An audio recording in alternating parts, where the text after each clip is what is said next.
Hi, it's Fias Tarot. Hello, Cancer placements. Okay, so let's see the person on your mind. Okay, this is end of July love reading. Okay, so syempre, before tayo mag-start, kung hindi ka pa nakakapag-subscribe, please do subscribe and hit the notification bell para lagi po tayo maging updated sa mga mangyayari pa lang. Okay, so yeah, let's start your reading, Cancer.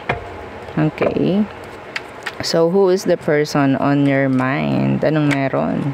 Okay, let's get this. Six of Pentacles. Okay. Pwedeng Earth sign, Taurus, Virgo, Capricorn. Anong meron sa Six of Pentacles na ito? The Queen of Swords.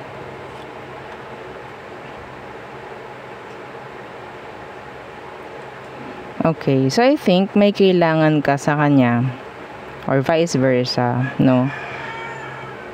Kailangan ng parang tawag dyan, may kumukuha ng katotohanan, parang ganyan, may kailangan kang katotohanan, something like that. Okay, fairness.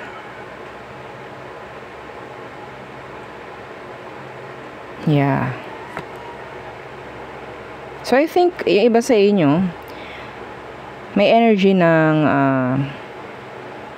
past, no, pagdating sa taong to. So ngayon parang ginugusto mo na maging tama, maging tapat, no, sa kanya or vice versa.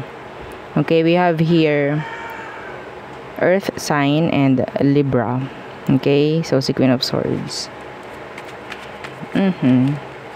Meron ding humihingi ng forgiveness, another chance maybe. Okay, so anong meron sa situation nyo ngayon, Cancer?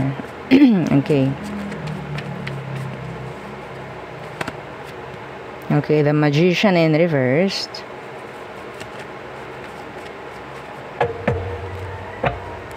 Okay, and the Hermit. Okay. So, I think sa sitwasyon may nakatago rito, no? Excuse me. Andito yung minamaniobra nyo yung sitwasyon. May pagmamaniobra ako nakikita dito sa sitwasyon na to. Yeah, the Two of Chalices is in the reverse. Andito yung the Sun. So, meaning something is hidden. Yung sun nasa ilalim. Nakataklob, nakataob. Okay? May pagmamaniobra akong nakikita dito sa sitwasyon. Yeah. Some of you have this strong connection with sa inyong dalawa. Okay? Nararamdaman mo yon, like mutual. Gusto mo tong taong to, gusto ka rin niya, ganyan. Pero the situation, I think meron ditong hindi dapat or hindi tama. Kasi, I don't know bakit ganito, minamaniobra yung sitwasyon, merong tinatago. Okay?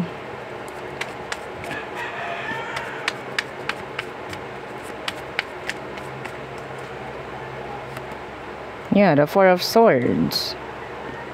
May issue dito na hindi napapag-usapan or hindi pinapansin. Yung parang okay, wag lang natin muna itong isipin. Yeah, see, the Star is in the reverse. Meron ditong kailangang i-fix or ayusin.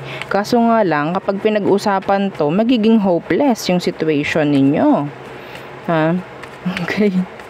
Yes, I think okay kayo kapag nandyan kayo sa isa't isa, talking, communicating, no? May connection. Pero pag napag-usapan yung totoong sitwasyon na meron kayo, magiging hopeless no? Let's see, ano ba talaga ang emosyon nito for you, Cancer? Temperance in reversed. Pwedeng Sagittarius. So we have here Virgo. Okay, another Virgo, the Hermit. So Temperance in reversed. Emotion. Yeah, the justice in reversed. Libra. So, I think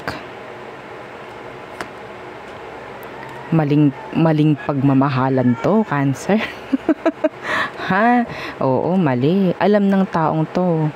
Yes, mahal ka. Yes, super. Ayan oh, si King of Cups. Kahit mali yung sitwasyon, nagte-take risk to. Alam niyang mali yung sitwasyon ninyo, pero pinipili niyang mahalin ka. I think some of you, hindi niya pinapakita yung totoong emosyon, like parang energy ng nandyan naman siya palagi, pero hindi niya sinasabi yung ganto, ganyan. Yung parang yung typical na mag-partner, no? Meron ditong hindi nagagawa, no? Kasi hindi pwede. Ang aga. Yes. Kumusta kayo dyan? O dito maulan.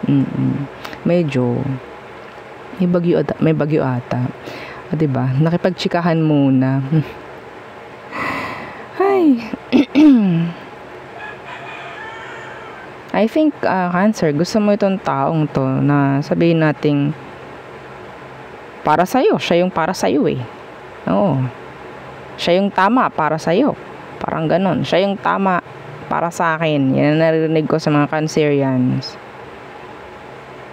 Ayaw namin pag-usapan ko nung meron sa sitwasyon namin. Ayoko. Magugulo lang. Masaya kami na ganito.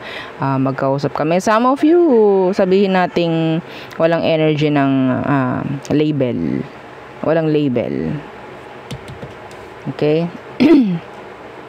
Excuse me. Okay? So, yeah. Alam nito na mali, pero andun yung pagmamahal niya. Nakatago. Yung parang hindi niya maipagmalaki. Parang ganon. Yes. So, let's see. Ano ba ang next action niya towards you, Cancer? Okay, the Page of Wands. Having a fresh start. Some of you, yun nga, nagkakausap kayo nito. Page of Wands and the Devil. Some of you pwedeng Capricorn. Judgment. I think this is like a cycle. Yeah, parang ito yung energy na some of you may chance na sex base or nagiging sabihin nating puro sex. So, itong connection na to because of this. Mahirap actually. Nandyan yung susubukan ng taong ito na parang magsimula muli kayo. Pero nandyan lahat ng katoksikan. Nandyan lahat ng struggles. Nandyan lahat. Okay? The Devil. Well, ang masabi ko rito, the sex is good. The sex is good. Yeah, the Ten of Wands, diba? The Ten of Wands, ang dami ditong struggle. Ang dami. This is, sabihin natin, yes, magkasama kayo, pero yung burden, the situation is not, talagang hindi maganda. No? Some of you, you have this, age gap. No, sa inyong dalawa. Again, the sun, nasa ilalim. Okay? Iba sa inyo, hindi lang talaga nakakapag-desisyon ng tama. Kaya nasa ganito kayong sitwasyon ngayon. Yeah, sabi ko nga, namamaniobra. Or I think, kung anong dapat, hindi nyo sinusunod. It's like you're fighting the situation. Dapat hindi ganito. Tama natin. Oo, para sa atin, ito yung tama. Parang ganon. Oo, no? So, ang mangyayari dyan, para kayo nakikipaglaban, nakikipagbuno kay universe. Oo, mahirap. Mahirapan talaga kayo actually. Okay, kasi ito yung dapat mong gawin, pero nilalabanan nyo. Minamaniobra nyo. Okay. Anong advice for Cancer? So, next action ng taong ito is, nandyan siya for you. Okay, pero wala akong nakikitang energy ng leveling up. Okay, it's all about sabihin natin puro sex. Parang ganun lang. Okay? So, anong advice for you, Cancer? Okay, the Three of Swords. So, yeah. See, some of you, nasa third party connection kayo or situation. Yeah, to be specific. Okay, the Three of Swords. Yeah, again, another 3. The 3 of Pentacles in reverse. Kung merong hindi tama sa sitwasyon, ang sinasabi rito is wag ninyong imaniobra, wag ninyong ilaban, kung ano man. Kasi kayo lang din ang magre-regret afterwards. No? Kayo lang din ang masasayangan in the end. Yeah, the 6 of Chalices is here in reversed. Okay, this is not good. This will bring you trauma. Hindi lang sa'yo, sa kanya rin. Yes. Kasi, love namin yung isa't isa. Wala tayong magagawa dyan. Kung ang sitwasyon is hindi tama. Yeah. Mahirap tanggapin. Yes. Meron ditong kailangan tanggapin. Pero, yeah. Pikit mata na lang. Hindi ko na lang papansinin to. Oo, kasi we love each other. Paglalaban namin to kahit hindi tama. So, advice, the 3 of Swords and the 3 of Pentacles in reversed. Kung sa tingin nyo po, may mali. Nagbibigay na ng hindi tama sa sitwasyon kahit saan. May chance na lahat ng aspeto ng buhay mo masisira. So, it's up to you.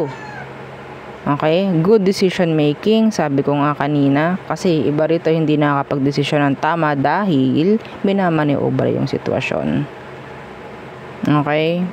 Hindi nakakapag-desisyon ng tama dahil gustong maniobrahin yung sitwasyon. Ipinipilit yung hindi dapat. Okay? Yeah, the Star. Ngayon is naka-upright. Healing. Healing ang number 1 dito. Okay? Yeah. Yun nga lang, you're fighting. Oo. Na talagang hindi gawin. Okay, so yun ang ating reading for you. Okay, Cancer placements. Again, yeah, please don't forget to like, share, and subscribe, and follow our FB page. Thank you. Bye.